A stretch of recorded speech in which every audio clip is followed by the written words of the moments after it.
Thanks to Sanctuary Cove Resort Realty for those 5 prestige properties. Now, pens and paper out if you're looking for a home, because Jess is back again with a checklist on how to buy a property. For most of us, buying a home is the single greatest purchase we'll ever make. It's a great Aussie dream to own your very own home. But how do you buy a property? What's involved? We're going to give you a checklist. There's so much to consider: finance, legals, inspections, and the old trick of playing it cool. It's easy to get overwhelmed. Ray Milton's with the REIQ and he's got over 40 years experience in the local industry. He's going to spell it out for us. How do you buy a property?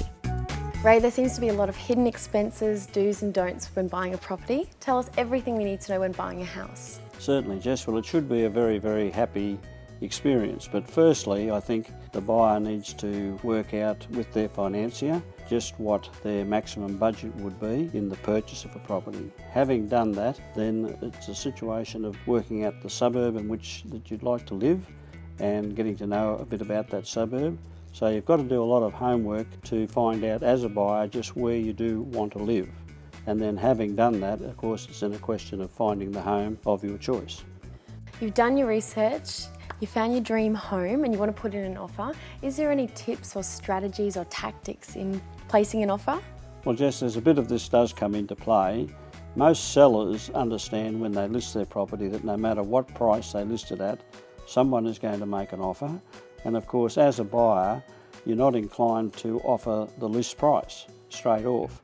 So it's a case of working out with the agent what he considers or she considers would be a reasonable offer for the property, and then take it from there. So I've got my money, I can't spend it all, can I? I've got to have some spare change. You do, Jess. You need to allow for in the budget, of course, your stamp duty on the property, and also, of course, your legal fees, and that can come to several $1,000s. And I guess also building and pest inspections? Yes, very important. On the Gold Coast, the standard contract provides for a building report and a pest report, and that can cost anywhere from $200 to $400. In Queensland, the way that's done, Jess, is usually done on a standard REIQ contract of sale, and before they sign it, they should seek the advice of their legal advisors. That contract is signed and then taken to the seller for his completion. Once the seller signs it, you've then got a binding contract subject to the terms and conditions. With a contract generally comes a cooling off period. What's that involve? Yes, Jess, in Queensland and on the Gold Coast, there is a 5 business day cooling off period for the buyer from when the seller confirms the contract. There is a word of warning though, with auctions, if you're buying a property at auction, no cooling off period applies.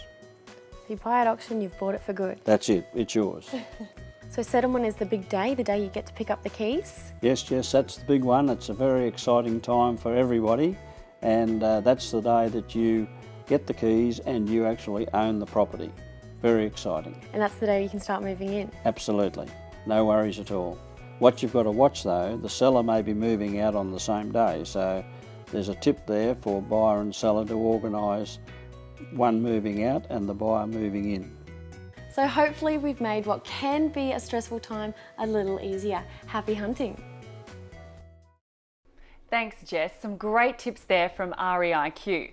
Coming up, Todd's got some information on the Gold Coast property market in his bricks and mortar segment, and Jess finds out how to buy a property at auction. If you're on the market to buy, here's one of Ray White's new projects, Victoria Towers. It could just get you reaching for your checkbook.